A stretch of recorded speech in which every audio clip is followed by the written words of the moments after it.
وہ لوگ کہ جو اس وقت نبی کریم صلی اللہ علیہ وبارک وسلم کی ذات کے ساتھ اپنے اندرون میں اناد اور بغض رکھ کر چلے، جنہوں نے اپنے اندر اناد اور بغض رکھا، اور اسلامی تعلیمات اس میں کہ جو سرکار صلی اللہ علیہ وسلم کی ذات عالی کہ جہاں کہیں کسی کو کوئی مشکل کام کرتے ہوئے دیکھا، کہ واقعات میں کہ ایک شخص دھوپ میں کھڑا ہوا خاموش ہے، اس کے بارے میں استفسار فرمایا کہ یہ کیوں کھڑا ہے، تو اس کے بارے میں یہ گزارش کی گئی کہ یہ شخص اس نے ایک منت مانی ہوئی تھی، اس کی منت پوری ہوئی ہے، اور اس منت کے پورا کرنے میں یہ دھوپ میں کھڑا ہے، خاموش ہے، اور اس نے روزہ رکھا ہوا ہے، تو اس کو اس بات سے منع فرما دیا کہ یہ دھوپ سے ہٹ جائے، گفتگو بھی کرے لیکن روزہ مکمل کرے۔ جو سرکار صلی اللہ علیہ وسلم کی ذات کے ساتھ جن کے تعلق ٹھیک، جن کے معاملات ٹھیک، اور جو اس بارگاہ میں صدق اور اخلاص کے ساتھ حاضر ہوتے ہیں، ہوتے رہیں گے،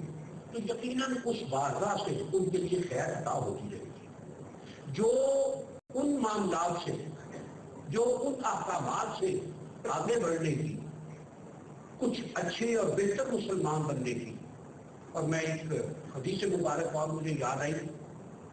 کہ ایک وقت میں کچھ صحابہ کرام نے کچھ گزارشات پیش کی، اور اس میں یہ تھا کہ ایک صحابی نے یہ گزارش پیش کی کہ میں ساری زندگی بکری کا گوشت نہیں کھاؤں گا، اور ایک نے یہ گزارش پیش کی کہ میں ساری زندگی شادی نہیں کروں گا، تو آپ نے یہ ارشاد فرمایا کہ لگتا ہے مجھ سے زیادہ نیک بننے کی کوشش کر رہے ہیں۔ یہ ارشاد فرمایا کہ میں بکری کا گوشت بھی کھاتا ہوں، میں نے شادیاں بھی کی ہیں۔ یہ چیز کہ جب یہ خوارج کا، اور خوارج کا ایک بہت بڑا فتنہ رہا، بہت اسلام کو، مسلمانوں کو، دونوں کو ان سے بہت نقصان پہنچا۔ یہی لوگ آگے چل کے معتزلہ میں کنورٹ ہوئے، ان میں سے کچھ لوگ، یہی لوگ جب کوئی 500-600 سال کا اور وقت گزرا تو حسن بن صباح کی صورت میں سامنے آئی، اور اس وقت بھی یہ وہ شخص تھا کہ جو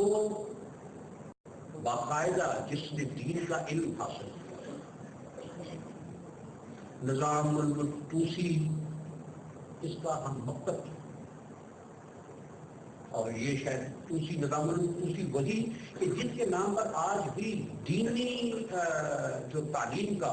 درس نظامی یہ اسی کا رائج کیا ہوا۔ یہ شخص اس دور میں کہ یہ مختلف علاقوں میں پھرا، اور عراق کے پہاڑی علاقے میں ایک قلعے پر قبضہ کیا اس نے المود کے نام سے، اور وہاں 35 سال تک یہ شخص مسلمانوں کے لیے، اسلام کے لیے باعث آزاد ہے، اور وہ اس انداز میں کہ فدائی آج بھی ہے، اور اس نے بھی اپنے مرکز کو فدائی کا نام دیا، اور جو آج کام ہو رہا ہے گلے کاٹنے کا، لوگوں کو ناحق مارنے کا، لوگوں کو ناحق قتل کرنے کا، یہ وہ شخص بھی کام کرتا ہے، اور یہ تقریباً آج سے 800 سال پہلے کی بات ہے۔ اور اس کے بارے میں یہ ایک واقعہ بہت مشہور ہے کہ امام راضی رحمہ اللہ تعالیٰ کہ انہوں نے اس کے عقائد کے بارے میں کسی وقت میں تنقید کی، تو اس نے ایک شخص کو، اپنے ایک فدائی کو ان کے مکتب میں بھیجا، اور وہ طالب علم بن کے 8 ماہ تک انتظار کرتا رہا۔ 8 ماہ کے بعد اسے موقع ملا حضرت امام راضی کے حجرے میں پہنچنے کا، تو اس نے خنجر ان کی گردن پر رکھا، اور یہ بات کہی کہ تم نے میرے آقا کے، اور جو الفاظ تھے کہ آقا کے بارے میں تم نے تنقید کیوں کی ہے، اور وعدہ لے کر وہ خنجر ہٹایا اس نے کہ آئندہ سے وہ تنقید نہیں کرے گا۔ یہ شخص عبداللہ ابن حسن بن سبا اپنے عقائد میں، اپنے نظریات میں، وہ اس کے دین کے بارے میں کہیں نہیں ملتا کہ اس کے دینی نظریات کیا تھے یا آبجیکٹوز کیا تھے۔ یہ اس کا ہے کہ اس کو حکومت کا بہت شوق رہا، اور یہ قلعے پر، اس کا قلعہ تاتاریوں نے آ کے چنگیز خان نے تباہ کیا، اور پھر یہ اس کا فتنہ ہوا، اور یہ ایسی جگہ پر اس نے یہ بنایا، اسی کے بارے میں یہ بات ہے کہ جس نے باقاعدہ جنت بنائی ہے۔ اسی کے فرقے کو حشیشین کے نام سے بھی یاد کیا جاتا ہے، اور طریقہ اور قاعدہ اس کا یہ، میں ذرا اس بات کو مد نظر کہ موجودہ دور میں بھی تقریباً ملتا جلتا قاعدہ اور قرینہ استعمال کیا جا رہا ہے کہ نوجوانوں کو ایڈکشن حشیش کا استعمال کروا کے، اور جو اس نے خود ساختہ جنت بنائی ہوئی تھی اس میں یہ علاقے پھینک دیتا تھا، کچھ دن وہاں رکھنے کے بعد واپس اس کو لے آتے تھے، اور اس کے اندر ایک قرض ہوتی تھی کہ مجھے واپس جنت میں بھیجا جائے۔ تو پھر جو آج کا ہمارا ہے کہ سیدھے جنت میں، تو وہ اس کو اس وقت کے اب یہ کام کرو، فلاں کو قتل کرو یا فلاں معاملہ کرو تو سیدھے جنت میں جاؤ گے۔ یہ شخص، اور اس کے بعد یہ دیکھیے کہ امت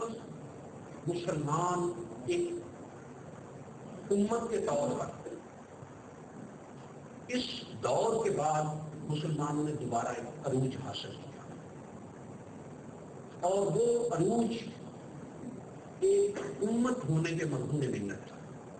ایک امت ہونے کی وجہ سے کہ تمام مسلمان یکجان تھے، تمام مسلمانوں کا نفع نقصان ایک تھا۔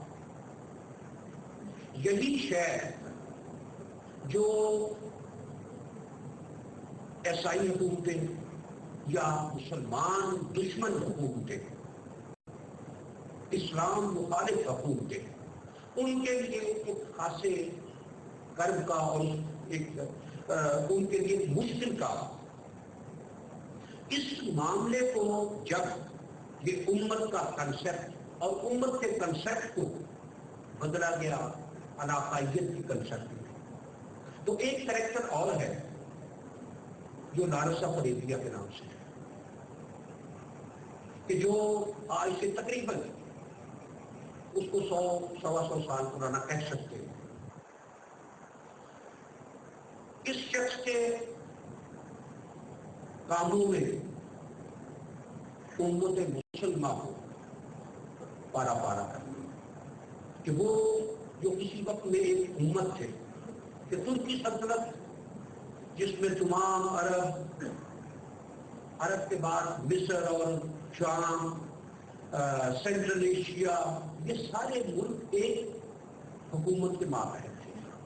اور ایک جگہ پر حملہ، یہ پوری مملکت پر حملہ، ایک ملک سے دشمنی، یہ پورے امت سے دشمنی تھی۔ اور مسلمانوں کی طاقت کا راز بھی یہی رہا کہ یہ جب تک ایک امت رہے، یہ جب تک متحد رہے، یہ جب تک اکٹھے رہے، جب تک ان میں عربی اجمی کی تفریق نہیں آئی، جب تک اس میں میں تو کی تفریق نہیں آئی، جب تک ان میں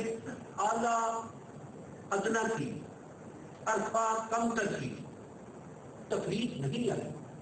تو انہوں نے پوری دنیا پر حکومت کی، یورپ تک پہنچے ہیں، ایشیا میں آئے ہیں، سینٹرل ایشیا میں گئے ہیں،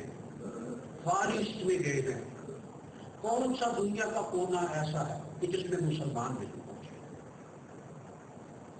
اس میں جو لارس آف عربیہ کا کریکٹر اس میں کہ اس نے اس امت مسلمہ کے تصور کو ختم کیا، اس نے عربی غیر عربی کی ایک نعرہ دیا کہ جو آج بھی بڑی شدت سے چل رہا ہے، میں ضمنی بات چھوٹی سی درمیان میں کہ پچھلے سال میں اسرائیل اور لبنان کی جب ہوئی ہے جنگ، تو اس میں ایک موقع پر جب کچھ غیر عرب ممالک نے